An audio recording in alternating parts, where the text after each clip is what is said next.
Seattle police officers created fake radio chatter pretending to be the Proud Boys back during the Summer of Love. Remember those protests that were fiery but mostly peaceful? Well, Seattle police were out there protecting the streets, and they were playing a little bit of make-believe as well. Over from the Seattle Times, we learned that the Seattle police faked radio chatter about Proud Boys right when CHOP formed back in 2020. Remember, if we wind the clock back a little bit, Donald Trump is still president. Daniel Beekman writes, at a crucial moment during 2020's racial justice protests, Seattle police exchanged a detailed series of fake radio transmissions about a non-existent group of menacing right-wing extremists.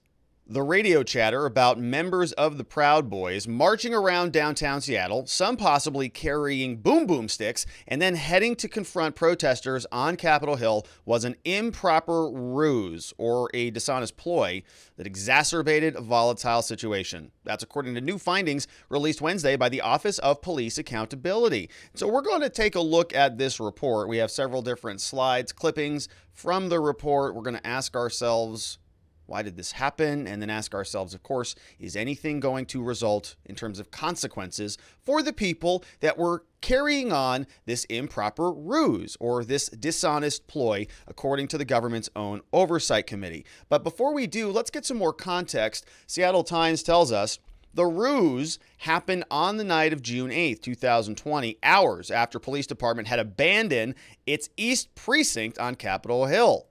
Sounds like a little insurrection going on over there, just as protesters were starting to set up the zone that was later called the Capitol Hill Organized Protest. This was the CHOP zone. We also heard about Chaz and different versions of these autonomous zones popping up all over the country. The officers who participated in this little dishonest ploy described a group gathering by City Hall and moving around downtown. They delivered reports such as, quote, it looks like a few of them might be open carrying, and, quote, hearing from the Proud Boys group. They may be looking somewhere else for confrontation.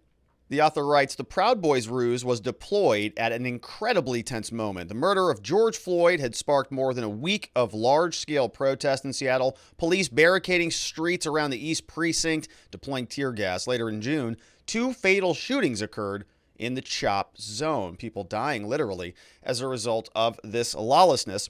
And so something very interesting happened. There was inquiry took place. Journalists started digging around as they were listening to a lot of this chatter over the airwaves, paying a lot of attention on the police scanners, trying to get heads and tails, make sense of what's happening out there on the streets. And so they started poking around. It led to this report. We're going to figure out how it came out. But we can see here, we're not going to get much. We're going to see that the name of the employee is just named employee. That's it. Number 1 is listed here. We've got different allegations being drafted from Director Andrew Myerberg. He's the Office of Police Accountability. You can see a photograph of this gentleman down here in the bottom right. This is a closed case summary. We have 2 different sustained findings. One for employees may use discretion, so sort of an abuse of discretion charge was sustained. We have another standards about being truthful in communications, also sustained, but we don't really know from this report who the employee is other than just named employee. So the imposed discipline pending, and we'll see if anything comes of it. Now, Seattle Time dug into this a little bit further, and they're telling us that the OPA contacted the department's operations center and the intelligence and learned there had been a miscommunication effort approved so that this was sort of allowed to happen, right? There was some sort of a miscommunication effort. This was intentional that was approved, ordered, and led by a captain who later became an assistant chief and then left the department. Myerberg, the guy who wrote this report from the OPA, doesn't name any of the people involved, just says named employee number 1, but it sounds a lot, according to the Seattle Times, like this guy, Brian Grenon. He was a captain out of the East Precinct. He's since left the office. In an interview with the OPA, Grenon said he came up with the misinformation effort because he knew people were monitoring police radio transmissions. He said the idea was to give them the impression that we had more officers out there doing regular stuff. So it was Grenon's idea to go out there and flood the airwaves with this type of conversation so that people thought that something was happening that wasn't actually happening in reality. Grennan said he didn't seek approval from the best or the assistant chief of patrol for the misinformation effort. So you start looking around for this guy.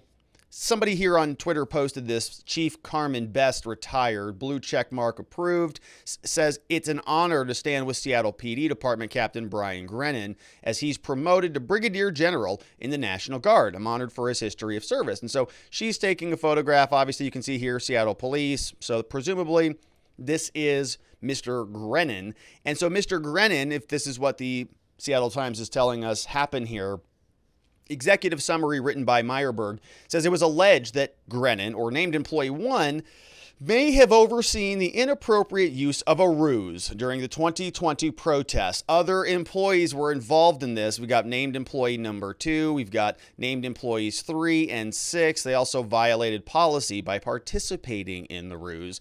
So the executive summary tells us how this all started. On November 18, 2020, OPA received an email from a journalist requesting information concerning radio transmissions allegedly made by the Seattle PD on June 8th. They were talking about, quote, concerning us spotting and then following a group of armed Proud Boys who were downtown and who were potentially on their way to the Cal Anderson Park. So you can see why journalists were interested in this.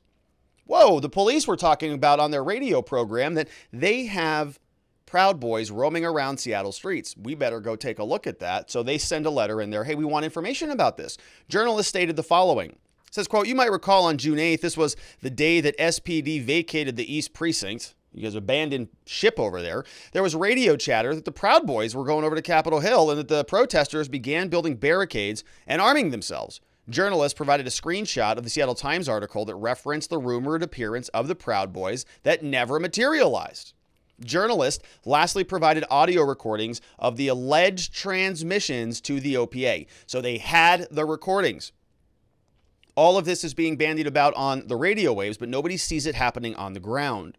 The radio transmissions in question were between a dispatcher. A number of other people are there. These are a number of officers just sort of on the streets, all communicating with each other. And so they're using code names. We've got 1 Alpha, we've got 1 Adam, we've got 3 Echo, and 1 Charlie. And then, of course, the dispatcher. So at 9:24:50 p.m., dispatcher is sort of pinging everybody. 1 Alpha, you there? 1 Alpha says, so we're going to be the one taking my group down around City Hall. We're going to monitor the group of the Proud Boys. They're gathering down there right now. 9:24 p.m. says it's small, but we don't need any other units at this time. Officer 3 Echo says, we're in the area as well. We'll float around that area just in case. So we monitor everything. Dispatcher says, we're received on that. 1 Alpha advising this is a fairly small group for now. They may be marching around the City Hall jail area. And so Officer 3 Echo says, yeah, just for your information, a small group, possible Proud Boys. Looks like a few of them might be open carry, but right now they seem pretty peaceful. Dispatcher says, radio copy on that. Advising just a small group, possibly Proud Boys. Looks like everybody is staying peaceful for now. Over. Alpha 1 says, just updating, crowd size kind of holding steady. Few more stragglers joining every so often. 1 Adam checks in, says, this is TAC 4. We are using it to monitor the gathering at City Hall. 1 Alpha's back, says, was that for our group? You think those are other Proud Boys coming down here? Seems like they are starting to muster up, maybe thinking about marching around. 2 Charlie says, 2 Charlie affirmed they look associated with that group that you are monitoring. 1 Alpha, it looks like they're going to stay on the sidewalk. Go with the flow of traffic. At this point, all they are carrying is maybe a flag. I haven't seen any long weapons, maybe one.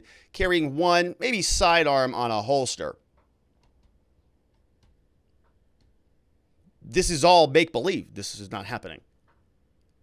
1 Alpha says, 1 Alpha to radio. Just be advised the group is very boisterous tonight. So if you get some calls about some kind of menacing verbiage, that is all that is. Unknown call sign says, hey, can you give me a call on my login? We need to talk about what's going on down here. 1 Alpha says, hearing from the Proud Boys group, they are not very happy with the response in the audience. They may be looking for somewhere else for confrontation. Communication ends. So 2 Office of Police Accountability investigators initially began an inquiry into this. They listened to the radio transmissions that were provided by the journalist, and they reviewed the body-worn cameras. They could not initially identify any of the officers that may have communicated about that and did not locate any evidence suggesting that the Proud Boys were actually in and or around Chaz or Chop that evening. The only mention of the Proud Boys by OPA appeared to be from a call made to 911 by a community member. So these guys are making the whole thing up after reviewing all of the evidence. Police accountability finds that NE1 abused the law enforcement discretion. He oversaw a misinformation effort without following the guidelines. Virtually all of the officers interviewed in this investigation said they were never told what to say or not to say, including talking about the Proud Boys. The failure to provide sufficient safeguards resulted in the use of misinformation that was problematic, as discussed further below. Also, the effort was not adequately supervised. NE1 ultimately controlled the effort. They didn't do a good job at controlling it. Number 3, they did not cause any of the information effort to be documented. There was no after-action report or paperwork as to what was done and why, made it very difficult for the OPA to reconstruct anything that happened. None of the transmissions were even recorded. While perhaps that was not within their purview, it shows a lack of documentation. Therefore, the recommended finding here is sustained as to NE number 1. Recommendation number 2 as to the problem about employees being truthful, also going to be sustained. And this is a big, long report, but we're only focused on this one particular gentleman since he was sort of the guy who ran the whole thing. But it says here, also sustained. Why? NE1 articulated that the ruse was appropriate, citing to the first exception, says while the OPA agrees that there is an interest in this type of stuff, OPA does not believe that there is any evidence on the record that at the time the Proud Boy ruse was used, that there was an exigent threat to life, safety, or any public sort of concern. To the contrary, when the ruse was being used, SPD officers had already removed themselves from the vicinity. While anger and emotion were high, there was no ongoing violence within the zone that could have been reasonably foreseen. Even more problematic was the use of the Proud Boys as part of the misinformation effort. Much of the misinformation included officers discussing innocuous topics such as movies or what they could eat the next day. This would have been acceptable under policy and sufficient to achieve the goal. However, the use of the Proud Boys, when it was known that the transmissions would be monitored, took a volatile situation and made it even more so. It was reasonably foreseeable to believe that the demonstrators would be afraid and concerned that the Proud Boys, some of whom were said to be open carrying, would come to Chaz or Chop. It would also be reasonably foreseeable to believe that this could cause demonstrators within the zone to take steps to arm and defend themselves. Indeed, over the past several years, there have been multiple physical conflicts, some fatal in other cities, between left and right-wing protesters. But they did it anyways, to instigate and to aggravate the entire situation. Now, is anything going to happen about this? What do you think? Let's take a look. The Seattle Times has an indication saying it appears unlikely that anyone's going to lose their job or pay over the incident to employees who ordered and supervised the misinformation effort and who Myerberg sustained allegations of policy violations against have already left the department. According to the case summary, Myerberg didn't sustain any allegations of policy violations against 4 officers identified as having taken part in the Proud Boys chatter. The officers used poor judgment, but their supervisors were mostly to blame for failing to provide adequate supervision. Myerberg determined. And so that is very likely going to be the end of it. Seattle police, they can just create some fake radio chatter. They can get very close to causing a very tragic situation to happen, but not much is going to be done because the officers who were responsible for it were in leadership positions and they're already done and gone. And so the rest of the force, the rest of the individuals who participated, going to get a little reminder, don't do that again. We know Seattle and many other police departments are already facing shortages due to their defund the police policies, and we'll see how the situation continues to develop there.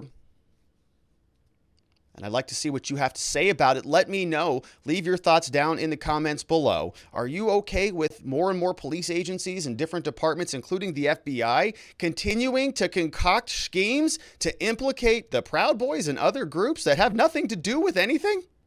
I'm not happy about it. Let me know what you think. Leave a comment down below. I'd love it if you subscribed before you got out of here. Stick around a while, and I look forward to seeing you on the next one.